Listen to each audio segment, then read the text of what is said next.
Villopoto is absolutely flying. Weimer, Townley are 129, so is Partridge. And once you get to Alessi, he's at a 130.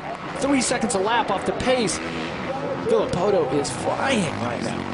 It's amazing. He's still ticking on all the great things that he did this year. I mean, he's had the perfect year. Supercross championship, motocross championship, motocross of nations championship. If he wins this, it gets no better. No. Yeah, and what a season. So he's just running on, you know, he's a very talented rider, and he's running on, he's just keeping the streak alive. Be the greatest season you could put together. $1 million would be a great way to celebrate during the offseason. And Ryan Villopoto just took a big step for himself. He answered Dungey.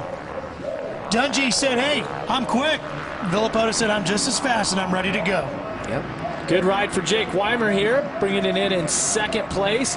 And Jake and Ryan are both riding this new Kawasaki, which they switched to, kind of an unprecedented move in the middle of summer to next year's bike. So far, so good with that team. And the first time they've run it in a Supercross setup, too. They've run it, the new 2012 version of the Kawasaki has been utilized throughout the outdoor season, but not in a Supercross setup. GC Partridge there, 76, top of your screen. He looks up at the grandstand and waves his hands.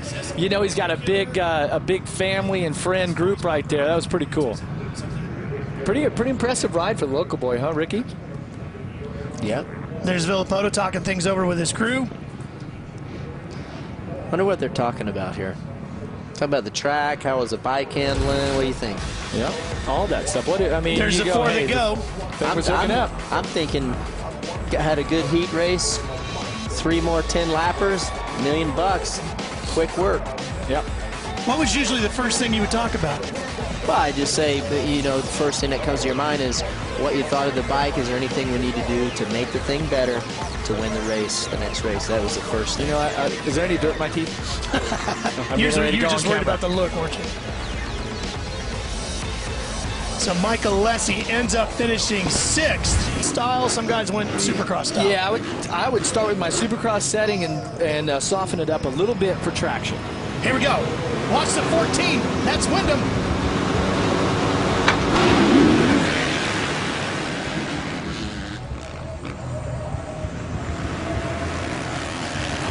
I think Jimmy Albertson snuck by on the inside for second.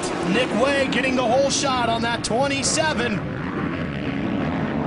Uh-oh, some riders. One rider down. Uh-oh, Kevin Windham, look at there. Windham second to the last. He's going to enter the track in a safe spot. That's Weeks. Wow. Going to the LCQ.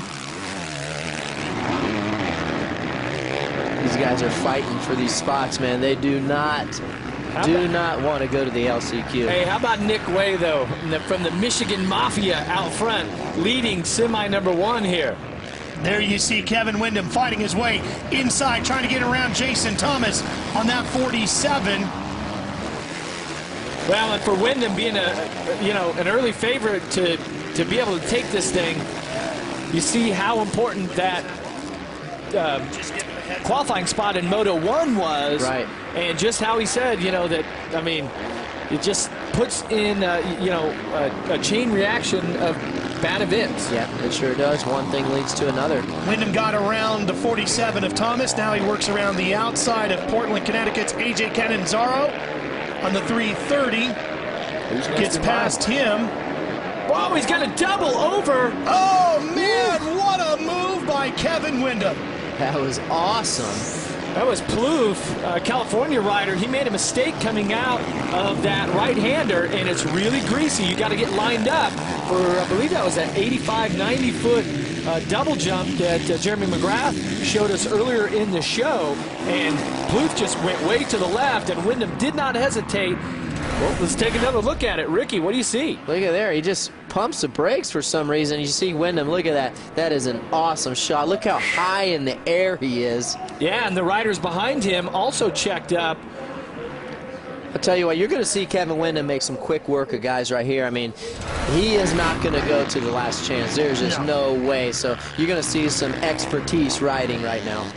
coming up in a little bit, we're going to send you back to Charlotte. The Cup race in Charlotte is just wrapping up there. We're going to have a special edition of NASCAR Victory Lane for you in a few minutes. We'll show you that live, and then we will bring you right back to Vegas. Promise you're not going to miss a thing, but we will have a special edition of NASCAR Victory Lane coming up in a few minutes. Right now is Sean Borkenhagen on the 78 that Kevin Windham is working on as he continues to work his way up. This would be for 7th. He needs 5th. He's got 7th. Here comes Kevin Windham up through the field. Yeah, Borkenhagen knew that Windham had the line on him, and if he had tried to hold his line, Windham would have just plowed into him. And that's a really difficult section because you're on such an incline. He knew that if they made any contact there, good chance that both riders could go down, and then they definitely would be in the LCQ. Yep. Now he's going after the 38 machine. That's Chris Blows on that Hardin Huntington entry. That's who's up next. Look how the track has changed. There's even some dust coming up now. That would be for 6th if he can get around him. How rocky that dirt is. Yeah, Making you're it just tough. skating It around. feels like you got 80 pounds of air pressure in your tire and can't get the suspension soft enough. Yeah, that's the thing about that suspension setup, and that question that we had earlier off of Twitter is that, the traction's going to be really tough here. I mean, it's going to be tough to get dialed in, and with the whoop section, to really skim the top of the whoops like what we had in here in May, I mean, you have to have the front suspension, Ricky, just like almost rock hard where it just taps the tops of those. But here you can soften it up. But Windham's always been a guy that is really good at the whoops, but he seems to be the only guy that can run kind of a soft suspension setup and be good across the whoops. Would you agree? Yeah, I totally agree, and the softer setup will be better. Aaron, we've heard a lot of what these guys think of the track. What are your thoughts from down there? Well, guys, I was just speaking with Ryan Dungey inside the KTM rig, and he said the track is really coming around from this morning. Really wet this morning, very slippery. He said it is a whole bunch of fun right now. He said, but the elevation part is all the way down to the plywood, so things are going to start to get a little bit slippery. But as of right now, he said they are in prime condition, and he's having a lot of fun. There you go. Well, and we talk about this dirt. When we come back here May 2012 for the season finale of Monster Energy Supercross, we're going to have some new dirt to play with for that event. That'll be awesome. Because a lot of this is fresh. Right. The dirt inside the stadium is really, really, really good. Obviously a little rocky here, but hey, we're in the desert. It's rocky in motocross, you know what I mean? And this is a hybrid track. You're going to fight some different elements, and you got to be good at all the elements. Oh, and I'm telling you, for Windham, he still needs 2 more spots. And, Tough Block gets out there. That's a stroke of bad luck if you were going to hit that. But for Windham, it's starting to get a little frustrating here. No problems for this guy up front. Nick Way having a great run in semi number 1. No doubt about it. You see what a great start can do for you. You can get out and do as they say, ride your own race. And as long as you can ride faster than the rider behind you, you really just can ride whatever lines you want. But if somebody comes up on you, that's when you got to start playing the game and protecting the inside. Musquin, Albertson, and Brown all running right behind him, 2nd, 3rd, and 4th. You know what's interesting about Musquin, who's riding that KTM 350, he's coming off of a 250, right? He's never raced Supercross here in the U.S., and so he gets on the 350 and is like, man, this thing's incredible. There's so much power. But you got to remember, he's got 100 cc's less. I mean, if you've seen the piston size from a 250 to 350 to a 450, it's very different. Now that is right inside the KTM factory rig. Of course, that's Roger DeCoster straight back in the middle, and Ryan Dungey, who has already won his heat. That's the brain trust of the KTM factory squad, and they've already won a Supercross championship together. Is Roger eating chocolate? Go ahead, Aaron. No, guys, that's not chocolate. He's eating food for champions. That's a peanut butter and jelly sandwich, and they're watching us live on speed right now, trying to figure out what to do next. They look fairly content with everything right now, I would think. Dungey just won Heat 1. First race on the bike. Roger's smiling. Dungey's smiling.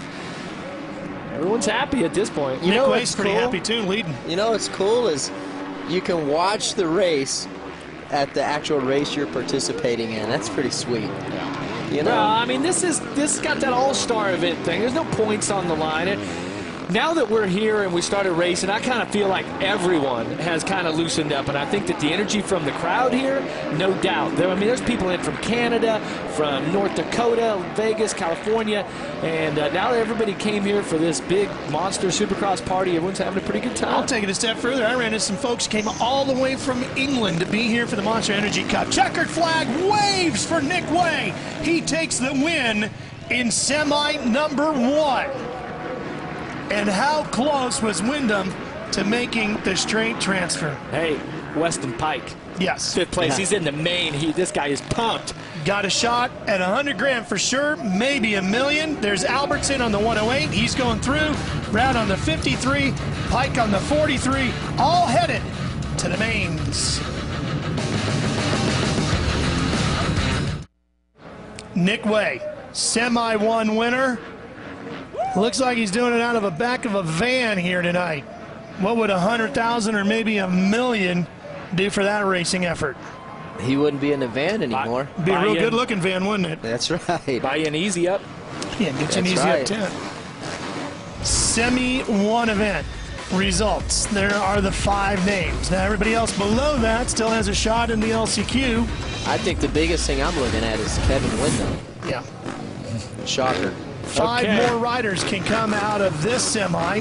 It'll be another 5-lap race. This is semi number 2. Well, check this out. On the inside, you've got Tickle, your West Coast champion. He won the title here. That is the Monster Energy Cup right there. That's what everybody's racing for. And just below it, you see the $1 million.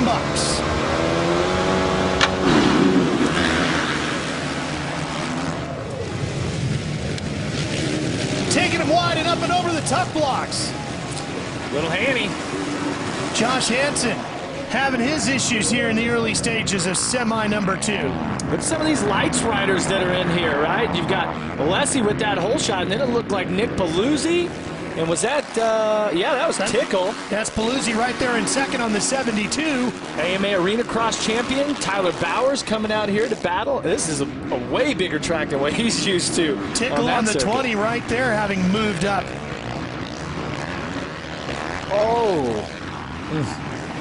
I'm telling you, this track is so different. It's not, you know, with Supercross tracks and the test tracks, you practice certain things specifically. This is a track that you have to ride very instinctually, okay? You really have to think about it. It's just not your standard setup. Oh, Tickle with an extremely hard landing. He was, might have been thinking he was on that light spike. Give it a little too much throttle right there. And like I said earlier, he's got 200 more CCs, almost double. Problems at the top of Monster Mountain. Freeze. Vince Leaning her Freezy over. on the 45. Let's go back and look at what happened to Brock Tickle. He lands at the worst spot, right in the pocket. I mean, at the bottom. I'm sorry, at the bottom of the landing. Check this out. Well, see, Paluzzi overjumps a little bit too, so he's kind of judging himself off of Paluzzi. Ooh, that is the worst way you can land. Hey, Poor guy. Hey, how those forks feel? Yeah. Back in our day when they used to metal That's to when metal. you don't want the forks too soft. Get him right up in your chest. And I'm still, unless he put in a really good heat race, I think he must have got arm pump or something, because, I mean, he's just walking away from this right here.